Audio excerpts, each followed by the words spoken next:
મિત્રો, રાજુભાઈ કરપડા જે ખેડૂતો માટે હંમેશા લડતા આવ્યા છે, ખેડૂતો માટે 80 દિવસ જેલમાં ગયા છે અને આજે એ ભારતીય જનતા પાર્ટીમાં જોડાઈ ગયા છે।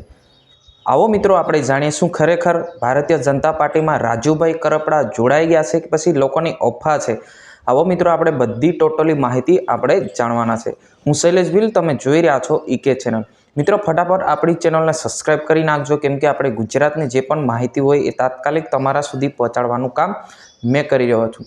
મિત્રો હવે વાત કરવામાં આવે તો રાજુભાઈ કરપડા જે ખેડૂતો માટે, જે ખેડૂતોની લડાઈમાં 80 દિવસ જેલમાં ગયા અને આમ આદમી પાર્ટીના નેતા છે અને 80 દિવસ જેલમાં ગયા। હવે એમને જે આમ આદમી પાર્ટીમાંથી દરેક મુદ્દા પરથી એમને રાજીનામું આપી દીધું હતું। આજથી 15 દિવસ થઈ ગયા અને આજે એક બેઠક થવા જઈ રહી છે કિસાનો સાથે। તો આજે કદાચ એવું થઈ શકે મિત્રો કે રાજુભાઈ કરપડા જે છે એ ભારતીય જનતા પાર્ટીમાં જોડાઈ શકે છે। આ રીતના લોકો વાતો કરી રહ્યા છે, પરંતુ રાજુભાઈ કરપડા હજુ સુધી કોઈ પણ પક્ષમાં જોડાયા નથી। આજે જે મીટિંગ થવા જઈ રહી છે એ મીટિંગની અંદર ખબર પડશે કે રાજુભાઈ કરપડા જે છે એ કઈ પાર્ટીમાં જોડાશે।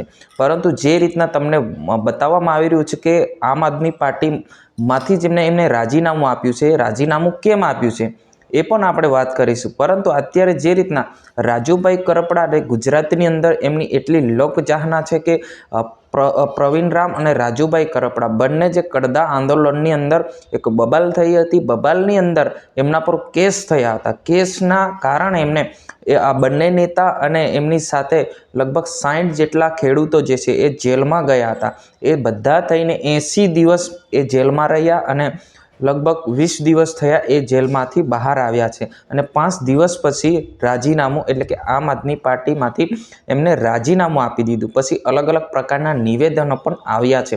ત્યારે આજે સભા થવા જઈ રહી છે અને આ સભાની અંદર એવું થઈ શકે કે રાજુભાઈ કરપડા જે છે એ ભારતીય જનતા પાર્ટીમાં જોડાઈ શકે છે। તમારે શું કહેવું છે જરૂર કોમેન્ટ કરીને બતાવજો કે ખેડૂતો માટે લડ્યા, ખેડૂતો માટે જેલમાં ગયા, ખેડૂતો માટે અવાજ ઉઠાવ્યો, ખેડૂતો માટે રાત દિવસ ધારણા કર્યા અને છેવટે આમ આદમી પાર્ટી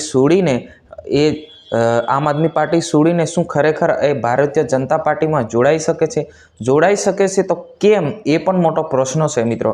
ખરેખર આજે આપણને સાંજ સુધીમાં ખબર પડી જશે। અત્યારે લાઈવ ચાલુ જ છે, તાત્કાલિક તમને જણાવીશું કે શું થયું છે, શું ખરેખર ભારતીય જનતા પાર્ટીમાં જોડાયા છે કે પછી રાજુભાઈ કરપડા કોઈ પણ પક્ષમાં નથી રહેવાના કે પછી રહેવાના છે, એ પણ આપણે જાણીશું કે પછી ફરી આમ આદમી પાર્ટીમાં આવી જશે એ પણ આપણે જાણીશું। જ્યાં મિત્રો આજની વિડીયો અંદર બસ આટલું જ। તાત્કાલિક નવા વિડીયોમાં મળશું। જય હિન્દ, વંદે માતરમ।